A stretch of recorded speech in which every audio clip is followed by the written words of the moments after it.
আসসালামু আলাইকুম দর্শক জিদ্দা ব্যাক করছে, মানে জিদ্দা একটি মুভির অ্যানাউন্সমেন্ট করছে এবং সেই মুভিটা ইনশাআল্লাহ সামনের বছর আসবে।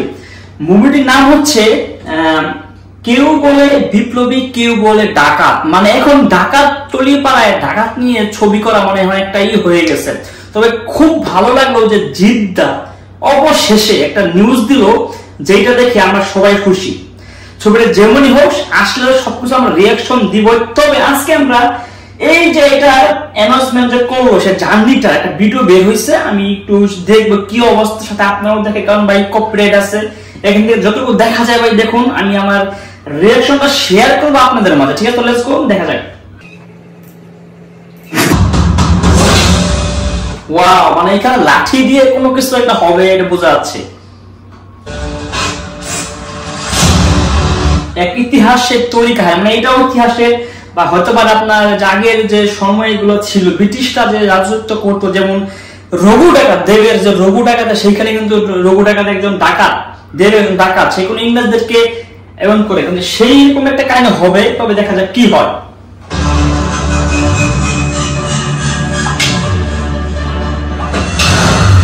লাঠি দেখে যাচ্ছে,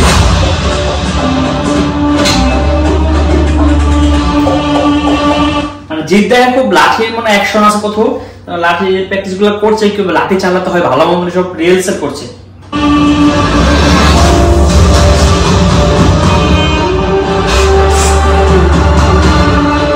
ছবিটা যে বড় স্কেলে হবে সেটা বোঝা যাচ্ছে, মানে তার চেহারা যে মেকআপ যে আর্টিস্ট তিনি খুব ভালো, দুর্দান্ত। তার যে পুরো লুক চেঞ্জ করা হচ্ছে এখানে।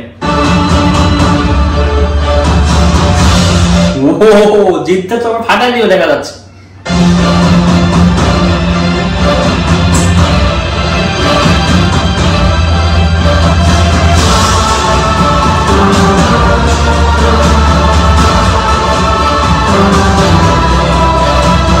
মানে এই ছবির জন্য প্রস্তুত জিদ্দা, মানে এই ছবিটা কিছু একটা হবে আশা করতেছি আমরা।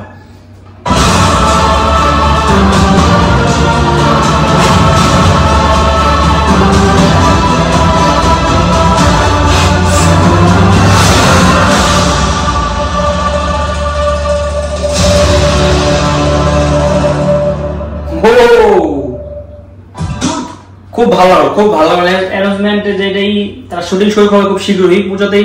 আমি যতটুকু শুনলাম যে পুজোর ভিতরে তারা শুটিং স্টার্ট করবে। আশা করি এই ছবিটা খুব ভালো হবে। জিদ্দার যে ছবি যে বর্তমান বা আগের যে ছবিগুলো করছে, অথবা তিনি অতটা সাফল্য পাচ্ছেন না যেমন দেব পাচ্ছে, এটা হয়তো জিদ্দার বক্ত রাগ করতে পারে, কিন্তু বাস্তব পরিপ্রেক্ষিতে এটা বলা যায় জিদ্দা কিন্তু এরকম ভাবে মার্কেটিংটাও ছবি টেইলার হোক বা যেটা হোক কম করে। আশা করি এই ছবিটাতে তিনি চিন্তা ভাবনা রাখবে যে প্রচুর মার্কেটিং করতে হবে, প্রমোশন করতে হবে, যাতে দর্শকের কাছে ভালো মতো পৌঁছায়। আমি চাই জিদ্দার এই ছবিটা ভালোভাবে দুর্দান্ত চলুক।